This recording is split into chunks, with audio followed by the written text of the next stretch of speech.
That's right, 50 nights in, we gotta have another big boy episode.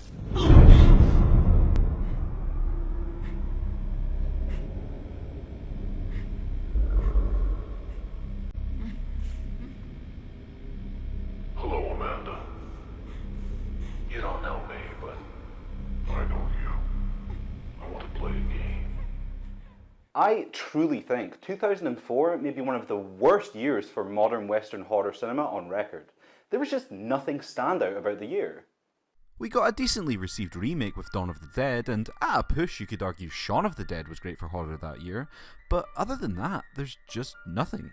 We had the terrible Grudge remake, Secret Window, which was a big pile of nothing, the dreadful Cube sequel, the production hell-riddled Exorcist prequel, the toothless Alien vs Predator film, The Village, which I thought wasn't terrible, but was barely a horror flick and most people thought was awful, Resident Evil 2, which, don't worry, we'll get to those films at some point, Godsend, which held the title of the most boring pirate copy DVD I had as a kid, Van Helsing, which was an ugly confused mess, and Seed of Chucky. Need I say more? There was some bright spots over in Asia, but it was just a lackluster year for the most part. However, there was one entry that year that saved it from being completely unmemorable, and that was of course the birth of a certain series named after a woodcutting instrument. Saw wasn't just a franchise. For me and so many others, for nearly a decade, it was a bona fide Halloween tradition. The creators James Wan and Leigh Whannell made themselves big names in horror with this franchise annually freaking out the masses, and then continue to be each year with the Insidious/Conjuring universe.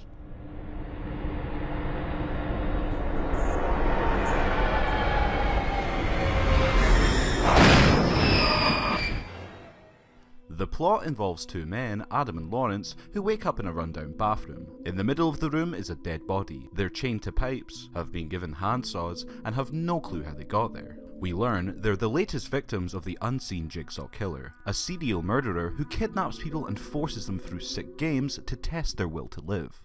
What a fantastic concept. This wasn't some slasher villain or monster, this was something fresh and new. A killer who didn't actually kill his victims himself.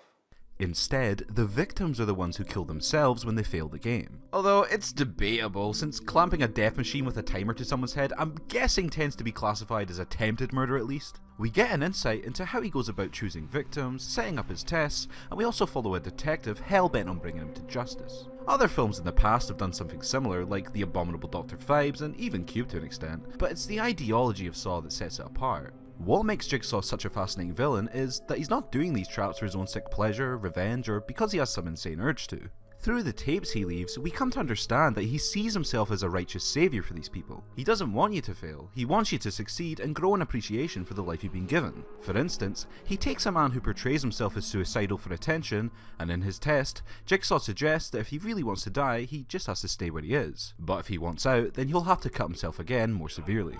How much blood will you shed to stay alive, Paul? It's the sort of twisted logic that's great fun to debate with people. He's technically traumatizing these people into getting better, but as we see from one of the survivors, his techniques actually work. The movie is one big trap, with a bunch of creative mini-tests spread out to give you an idea of how sadistic and difficult these games can be. You really wonder what the hell you would do in these people's situation, and even what kind of trap Jigsaw would set up if he chose you as his next subject. Detective Tapp is played by Danny Glover, and he's chasing down the Jigsaw Killer. His story is also invested in and it takes some dark turns. We want to see him catch this guy, and both his, Adam and Lawrence's stories are destined to collide. Cary Elwes is just incredible in this film. He makes it must-see viewing because he's so damn over the top and he only gets more and more hammy as the film goes on. His accent constantly changes. He'll be a sad little puppy one moment and a growling pit bull the next. You're gonna be alright. You're just fuck this shit! It might not be a technically good performance, but my lord is it ever entertaining. Leigh Whannell also does an admirable job, and he softens up the movie with comic relief. People like to say these films are just torture porn to creatively kill people, but outside of the main bathroom test, there's only 3 other traps in the whole movie, and 2 of them just whiz by to explain Jigsaw's MO. Either tell me what is really going on, or I'll cut you with this, you hear me? I'll cut...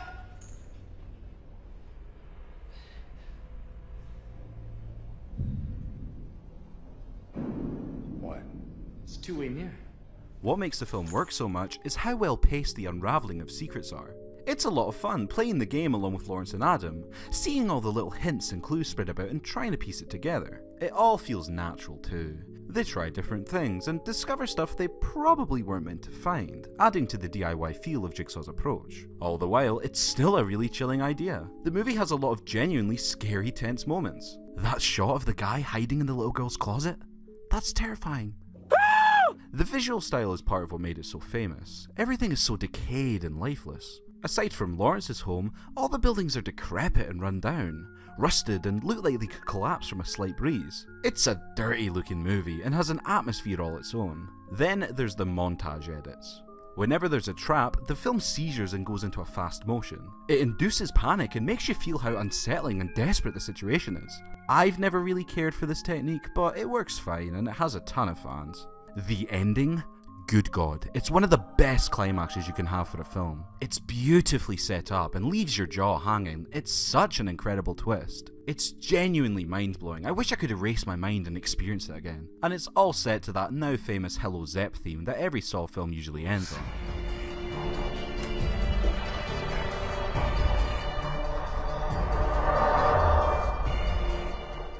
Saw is a unique premise, done justice with a dirty, chaotic look, creepy set pieces, and super entertaining performances. While many would say it's saved on the strength of its infamous twist alone, I disagree, and the rest of the film has a hell of a lot to offer too. It's a great movie. To break down his body tissue, and he begins to bleed from every orifice he has. Oh yes, there will be blood. Saw 2 took the basic premise and then widened its scope immensely, following a whole new game hosted by Jigsaw but with far more people playing. In the sequel, we actually have the police catching Jigsaw right out the gate, but discover he's running a new test with one of the victims being lead detective Eric Matthews' son. Jigsaw claims he wants himself and Eric to play a game at the same time a group of people in a house are going through their own tests, with a lot of the grisly violence and twists and turns you'd expect along the way. It does what any good sequel's meant to do. Go bigger and explore more. We learn a lot about Jigsaw and get to know him as a person this time. And I love that they don't make him out to be a sympathetic or relatable figure. He's an evil bastard and he relishes putting these people through so much pain and taunts Matthews every chance he can get. He's also a dying man, so physically he can't compete with anyone. But he has them all backed into a corner because he's the one with the information they require. Remember that scene in The Dark Knight when the Joker is like, "You have nothing to threaten me with. Nothing to do with all your strength." Jigsaw was the OG doing that back in 2005. I'd like to go now until your son is pissing blood. I find the best parts of the movie are just Jigsaw and Matthews talking. It makes him a terrific slimy villain, and Tobin Bell really sells it with his gravelly, weak voice. How'd you like to be called Jigsaw? No. It was the police and the press who coined the nickname Jigsaw. I never encouraged or claimed that. Eric Matthews seems like your typical cop, but Donnie Wahlberg is awesome in this role. We learn he's a crooked cop who plants evidence to catch people, and Jigsaw knows all about this. As the movie goes on, his anger builds more and more as he and Jigsaw square off time and time again. Then there's the people in the house, and while they aren't as developed, they're all big personalities that clash frequently. Shawnee Smith is back as the survivor Amanda, and she just kills it in this role. She's an emotionally traumatized wreck after surviving one Jigsaw test already, but is able to guide the team better and get the plot moving faster since she's played before.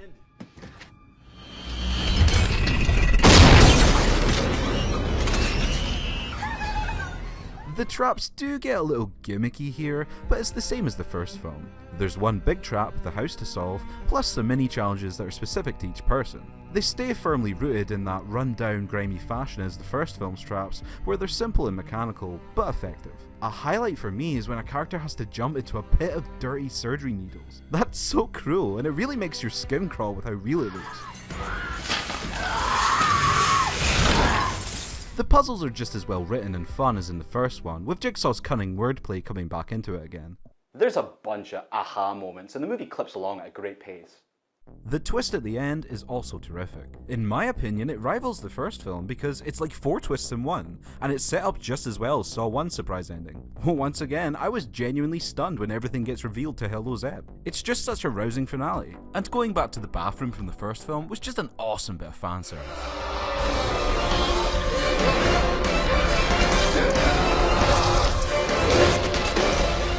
Saw 2 does everything you want a sequel to do. It goes bigger, ups the stakes, and expands the film's lore in interesting and new ways. In my opinion, it surpasses the first film, and continues the franchise in an intriguing way with more spectacle and creative scenarios. It's not perfect, but for fans, it's a very satisfying follow-up that once more left us begging for more on an epic cliffhanger.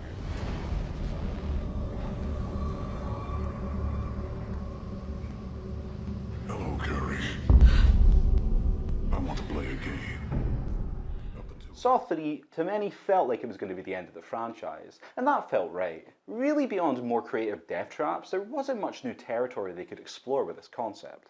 Saw 3 continues the investigation of Jigsaw after his escape at the end of 2, but his traps have become different and unfair. The police realise that the nature of his tests have become punishments instead of self-growth since they're inescapable, adding mystery as to why he's doing this. At the same time, we find Jigsaw on his deathbed being tended to by Amanda, revealed to be his apprentice at the end of the past film, and a kidnapped woman who is on her own test, of course. We meet a whole host of new characters. Then on top of that, we have a man going through his own bevy of games in a warehouse this time, where he must confront the people who were liable in his son's death, putting him through a test of forgiveness. Yeah, it's a big movie, but the film never feels overwhelming because it's so tightly paced and edited.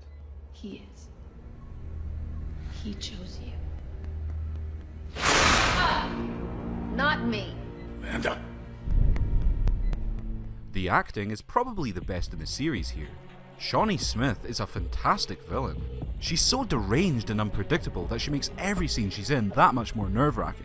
Then Jeff is played by Angus McFadden, who you may know as the villain from Warriors of Virtue. Warriors, come out and play!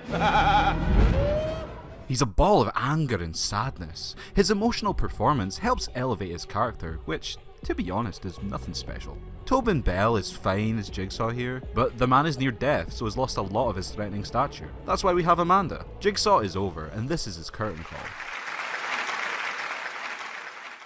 It's still the same visual style, but this is the first Saw movie that looks like it has a budget, and has some gruesome imagery to boot. While the previous films were a lot of piss yellows, pale blues and greens, here they ramp up the colour palette, with trap rooms being a fiery red, acid green or deep emotional blue. It still keeps that rusted, decayed, almost Silent Hill-esque look, it's just much more highly polished. And the music really kicks ass in this installment.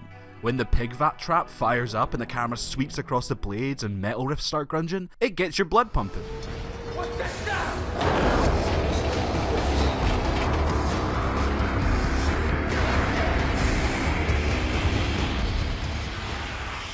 The best scene in the movie involves the rack, a nasty device that twists a poor guy's limbs round slowly to a pulsing beat. It's legitimately heart-racing as you watch his arms and legs slowly twist.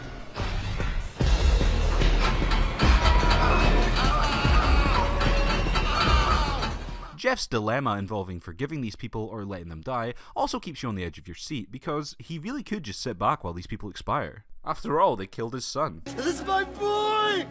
This is probably the most disturbing Saw film in terms of how well done the gore is. It's brutal and violent, but not over the top. It hits that sweet spot where you lunge back in your chair at what's happening and lingers just long enough on the super gory moments without being gratuitous. There is also extended scenes of surgery, and while completely unneeded, it's still done with really impressive effects. This is the film that first falls victim to the Saw trap formula. If it's going to be a shocking and gruesome looking death, then the person will die. It's also where the traps get a little too complicated. It just comes across as silly sometimes. Some of this stuff would be a complex job for a professional engineer, never mind a dying man and his carer. I know John was an engineer, but look at the state of him. Yes, there are the secret apprentices, but it was still getting a little unbelievable at this point. Think back to the previous films. A guy in jelly with a candle, a gun pointed through a keyhole. Here we have a gigantic rib-splitting machine and a vat of acid. It's awesome, don't get me wrong, but for only the second sequel, they got so overly complicated so quickly. It's at this point you just have to suspend your disbelief, go along for the ride, and enjoy the inventive scenarios people find themselves in, no matter how wild.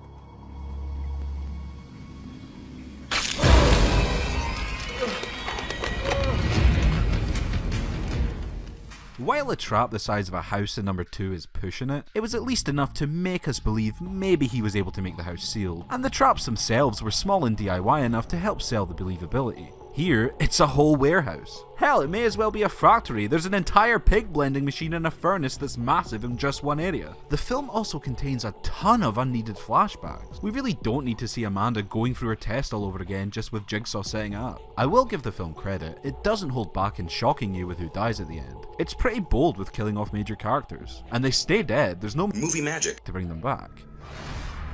You do is no different than murder. You torture people. You watch them die. And now you're begging me not to kill this worthless bitch on the grounds of some game? The entire finale is a blood-soaked clash of all the moving parts of the narrative, and it is a satisfying ending to the story. Until they decide to drop a massive cliffhanger right before the credits, ensuring there would be more films. There is a couple twists, but they're not as good as 1 and 2's, nowhere even close. Saw 3 took some big risks and goes hard. Most of them pay off, but cracks in the formula were definitely starting to show. It's filled with inventive traps, has a great visual style, and the climax and atmosphere are awesome. But also doesn't do anything truly fresh with the franchise, has a buttload of flashbacks, and the infamous twists don't land this time.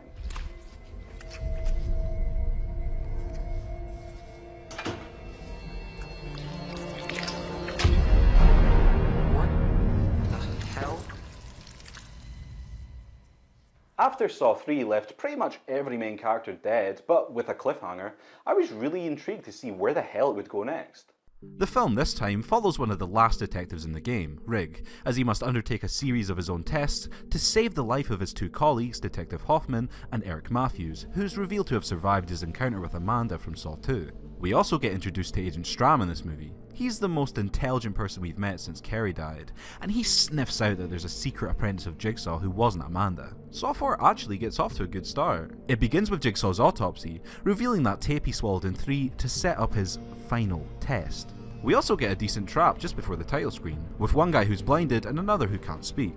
It adds a nice flavour, where they could work together, albeit with difficulty, to escape. After that though, its momentum drops like a stone.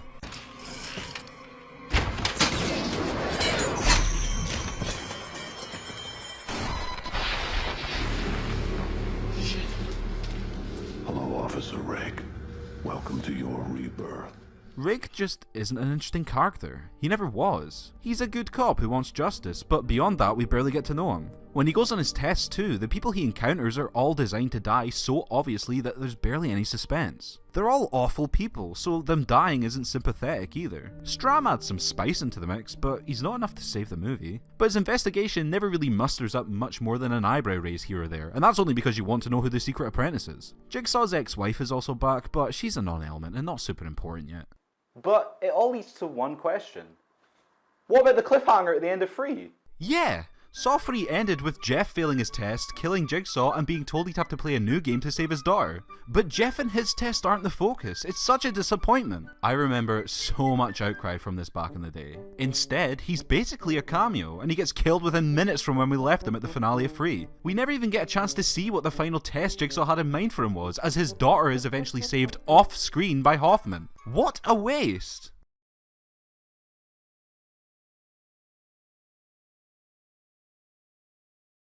Oh, come on! It seems the point of this one is punishment, since all the people in the traps are in some way horrible people who break laws. The traps go back to the smaller, more DIY offerings of the first Saw, but they're just not as creative this time. One of them involves a man and a woman with spikes driven through their bodies. The wife only has flesh wounds, whereas the guy is pierced through major arteries. Once she pulls them out, he'll die. How the hell is that a fair challenge? There's such little imagination. Besides the main trap for Eric Matthews, which is so ridiculously over the top, it's amazing. He stands on a block of ice that's melting, hanging by a chain, and he also has 2 other gigantic blocks of ice on the ceiling that will trigger to swing and crush his head between them like a frozen warhammer. Talk about overkill, how the hell did that even get set up?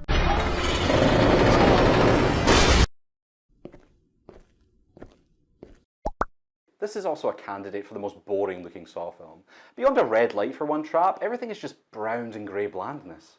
There was never really a moment there was a creepy image or a gorgeous yet gruesomely framed shot. It's just so pedestrian. Most of the time you're in a police office or nondescript hotel rooms. Look at how Saw played with shadows and grime. Here, the best we get is this shot of Hoffman and Matthews. Yep, that's it. We also keep getting flashbacks of Jigsaw doing his thing that's utterly meaningless. The pacing is so laboured this time too. The heart-pumping tension of Saw 3, the inventiveness and mystery of 1 and 2, they're just nowhere to be found. The big reveal in this one is also weak. If you were a fan, you could understand who the secret apprentice was pretty easily, and it doesn't really mean much in the grand scheme. It just leaves, yet again, most of the mainstays dead by the end. Fucking dead. Fucking dead.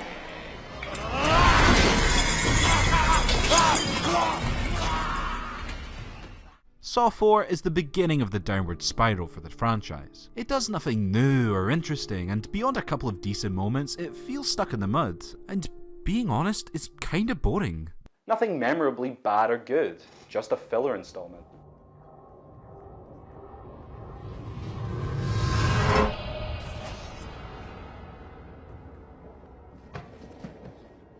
Saw 5 had the opportunity to take the franchise in a whole new direction and become this new beast.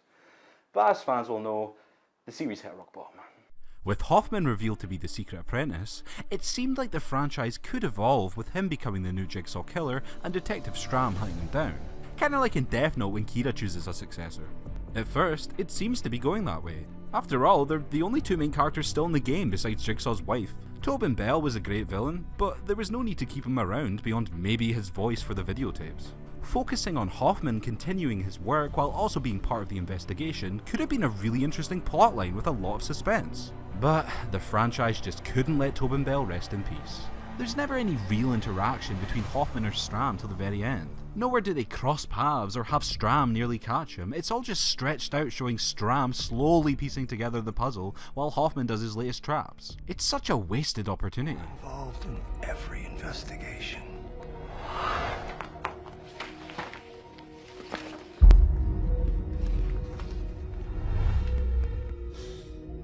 When did you first meet Jigsaw? This is also where the franchise really gets too illogical. Any character that enters a scene, you think Jigsaw's going to reveal a plan for. For instance, Jigsaw had a tape for Amanda, Jeff, Hoffman and Agent Strahm all in the exact same room upon his death. I understand Hoffman's his apprentice, but it's not like there's hundreds of tapes everywhere. No, there's only the select few precisely found by the exact people destined to find them. And remember, this means he set up every person's test just before his death. Just look at how convoluted the roadmap is when you really think about it. And the future installments introduce even more into the mix. The best thing about Jigsaw was how real and ghetto he felt. A righteous executioner utilising the bare minimum to teach people a lesson. Now he's become this omniscient god character. I half expect his dead body to wake up and the whole autopsy be an elaborate fake. Everyone, isn't it? Fuck you. Fuck you. We've been playing with matches again, have we? Fuck off in your fucking plan.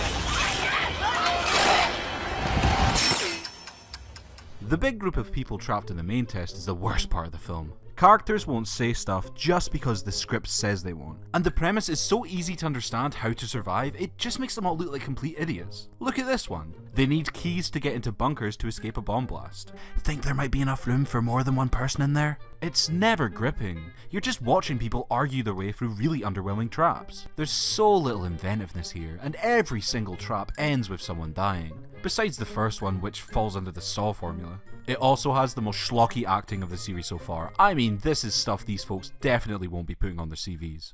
This is also the first entry to include some really lame CGI.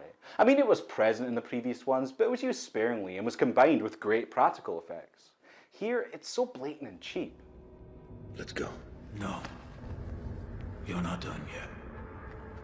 Tonight you will see the difference between killing and rehabilitation. A massive chunk of the movie is devoted to how Jigsaw persuades Hoffman to be his accomplice. And while the first scene of this is actually pretty good, it's the same issue as in number 3. We don't need to see him setting up traps from the previous movies. We understand he was probably there already. Jigsaw is good in these flashbacks though. I love how he subtly blackmails Hoffman into his role while making it appear as though he has the freedom of choice. It doesn't help the visuals are so by the numbers here. There's barely any attempt to imitate the style set by the first film. Maybe it's to show off Hoffman's personal taste that he prefers his traps to be cleaner and more professional, but it makes the atmosphere so dull. There's no character to the setting anymore. It's like if you programmed an AI to replicate a Saw film, rather than a passionate filmmaker organically directing one.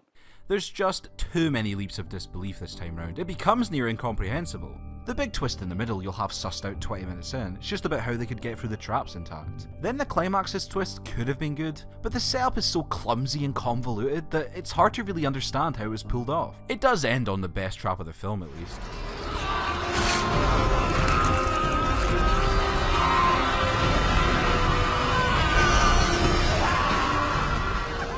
Saw 5 is the gut rot of the franchise. When you think of the worst aspects of the series, this has them all. Incoherent, no style, and not even any creative death machines to fall back on. It's the worst of the franchise.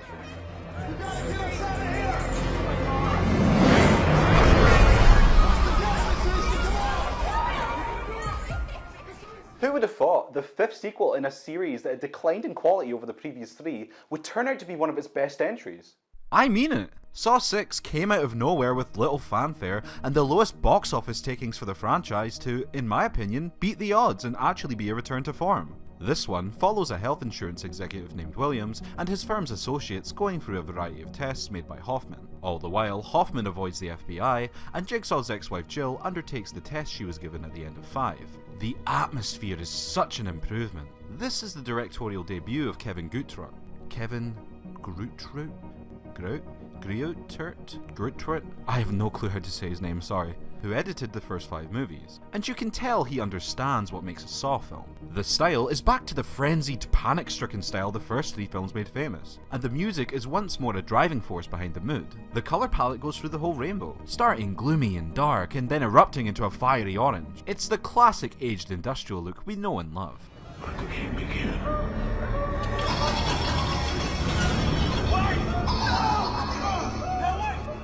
The camera work is more creative, to really place you in the victim's circumstances. And above all else, there's finally suspense again. The traps also have some good variety this time, many of them being a competition between 2 people, others forcing Williams to choose to save some over others, and there's even one where the people must work together in order to survive. While someone dies every trap, the tension comes from the fact that you don't know who it'll be. And it becomes pretty nerve-wracking wondering who'll bite the bullet. Easy to say, Jigsaw's philosophy has well and truly descended into everyone's expendable besides the main target of the test. If you're a gorehound, this is one bloody film too. Especially in the beginning and end. There's some stellar effects work showing flesh get mangled. It's nothing new, but it makes sure every test has a memorable element to it to stop it feeling so stale or just being a copy of something that came before.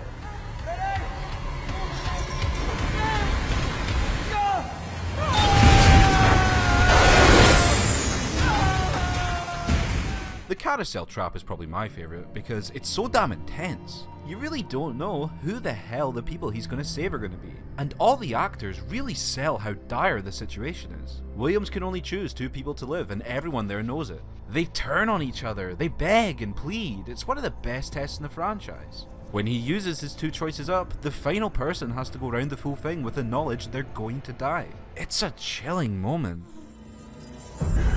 Look at me! When you're killing me, you look at me! Look at me!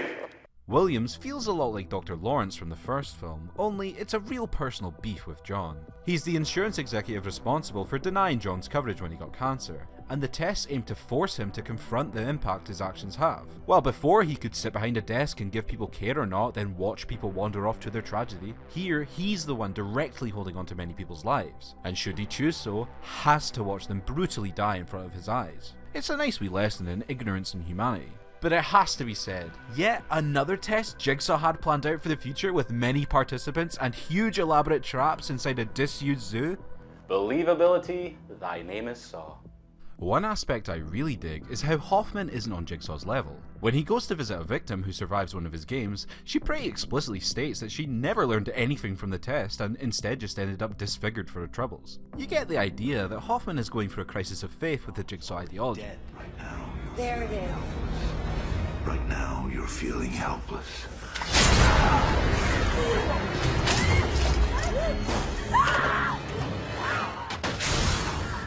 You also start to see him crumble, as his many attempts to cover up his antics and frame Schramm begin to get analysed in detail. It's fun seeing him, a character who's usually so in control, subtly get more and more desperate. It makes his character far more interesting, as he has to start taking risks in order to save his own neck. Instead of him versus Schramm, it's him versus Perez, and she's a dangerous foe.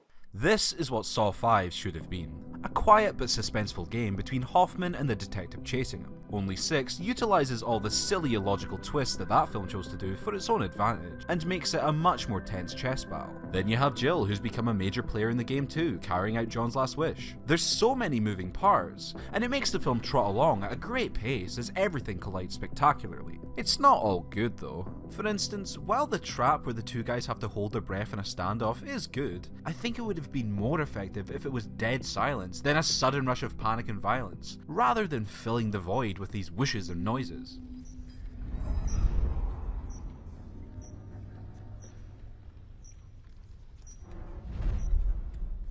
Plus, it is still completely impenetrable to anyone who's not a fan of the series. There's just far too much backstory you have to remember. The big twists at the end also aren't the strongest. It's more of an amalgamation of the narrative rather than a reveal. But it ends on a gripping high note, and it sets up the next film perfectly for one hell of a finale. Saw 6 may not have reinvented the franchise, but it tweaked the formula slightly to give us a highly polished journey with creative, tension-filled traps, and the stuff with the police outside of the main game is improved immensely. It's not worth it, man. It's not worth it. Right! Yeah! What are you doing, you fucking asshole? I think we're breaking up with you, Tina. Saw 7 was billed as the final chapter, the end of the franchise going out with a bang, and after the last one ended on a riveting cliffhanger, we were primed for a great showdown between Hoffman and Jill. Dr. Lawrence Gordon was featured heavily in the marketing, coming back to the series after disappearing at the end of the first entry and only now resurfacing. Questions fans had for years were going to be answered, and it got you hyped up. It did have the stupid, unnecessary 3D gimmick a million other films at the time had, but so long as the film delivered, that was forgivable. Plot twist, it did not deliver.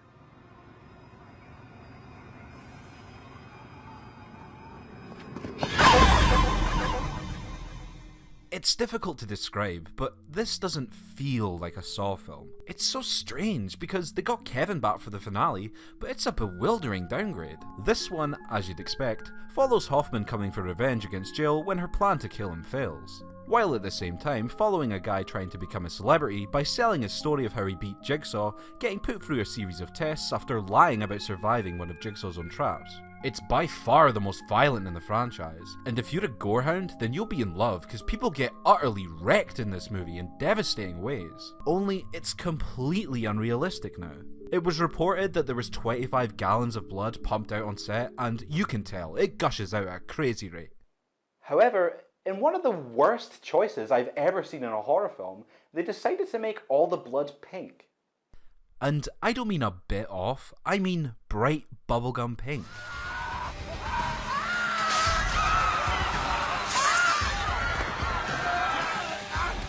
I've heard this was due to the studio wanting to censor it, but the more plausible explanation I found was supposedly due to it being released in 3D. When watching it in the cinema, the 3D glasses would naturally darken the colour to make it look more red. But they never bothered to darken it in post-production for the home release, so you just have this cartoony pink slime flying around the screen that looks awful. Feels like I'm watching Ghostbusters 2. The traps are inventive, but completely ruined through the fact that people look like they're filled with Pepto-Bismol, and they're just filmed to highlight the gore. Every trap looks gruesome, and it falls right into the category of the Saw formula. Except, no, even when it isn't that graphic, they still die. They're also the most illogical here. Some of these would take literal years to set up just on their own, and Hoffman did it all while doing everything else. The brazen bull trap looks like something from Transformers, it's ludicrous.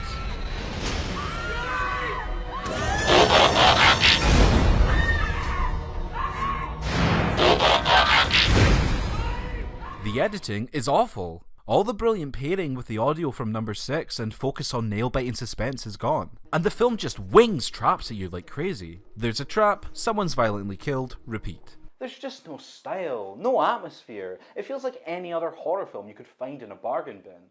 The whole plot flies from one scene to the other without any form of tension. I don't care about this guy's quest or the people he's saving. I'm invested in Hoffman and Jill, but they're pushed into the background in favour of this douchebag. Jill turns to the police for help, while Hoffman tries to bargain with them to hand her over so the tests will stop. But they stretch that out across the full film. Jill becomes a complete wimp, 180ing from the stern, semi-badass she was before, and Hoffman is borderline cameoing in this one. It's a huge letdown after what Saw 6 promised, and by the time they square off, the film is almost over. Their storyline actually ends on a fan-pleasing high note. It's just a shame it wasn't fleshed out properly.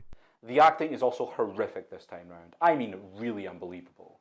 The whole production just feels insanely rushed to meet that Halloween target.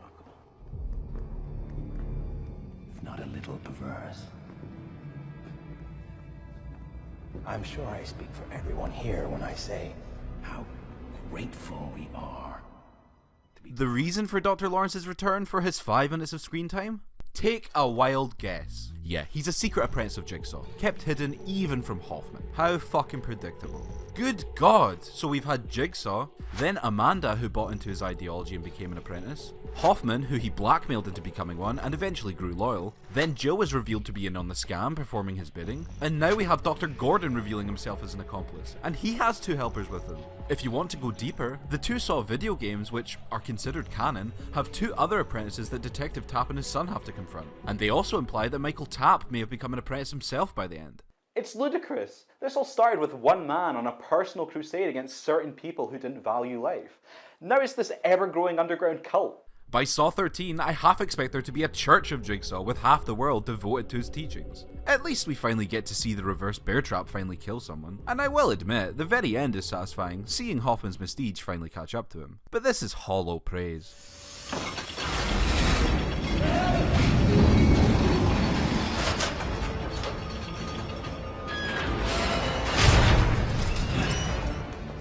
Saw 7 is a letdown. It ups the gore, but squanders all the potential that Saw 6 left it with. It suffers from some really bad acting, even by Saw standards, and with every trap ending in death with no suspense at all, it's a boring slog.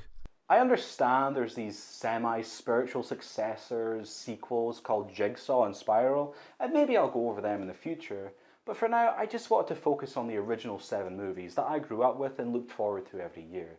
That feeling of getting amped up to discover what new creative and improbable death devices the filmmakers could come up with, how ridiculous the narrative was going to become, and what insane twists we'd be left hanging onto for another year. It made Halloween that bit more fun, but all good things have to come to an end, which for me happened in 2010. For now I'll just say, want to know what jumping the shark looks like? Well, Jigsaw is a Saw movie with deadly lasers in one of the traps. I could not believe my eyes when I saw that in the trailers for the film. It's like when Rocky IV had a fully functioning robot servant. It's just so out of place. Jigsaw was too tame and too safe to be anything more than forgettable. And Spiral I found was just a poorly edited and tensionless experience. In short, I find they're both just aggressively mediocre. But let's be honest, every time one of these death trap infused bonkers movies comes out, I'm gonna be there, hyped as hell, ready to watch them. Congratulations, you are still alive. Most people are so ungrateful to be alive. But not you. Not anymore.